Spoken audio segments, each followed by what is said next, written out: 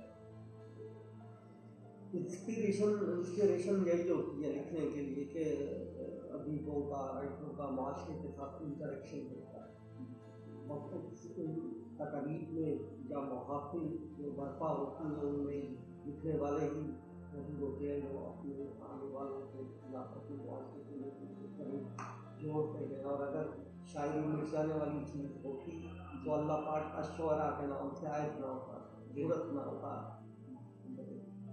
اور پھر یہ ہے کہ معاشرے کو انگیج ہونا چاہیے آپ کے ساتھ، یا آپ معاشرے کو دیکھ کے اس کے ساتھ انگیج کریں اور اس کی تفصیل جس سطح پہ ہوتی جائے جس طرح اسی سطح پہ شاید جائے۔ سر آج کل میں نے بہت زیادہ دیکھا ہے کہ جتنے بھی جو شاعر نیوز ہیں لکھنا چاہتے ہیں تو لوگ ان کو بڑا کرٹیسائز کرتے ہیں، تو اس صورتحال کو دیکھتے ہوئے کچھ لوگ لکھنا چھوڑ دیتے ہیں کیونکہ لوگ طرح طرح کی باتیں بناتے ہیں، یہ دیوانہ ہے فلاں ہے یہ، تو اس صورتحال کو آپ کیسے دیکھتے ہیں؟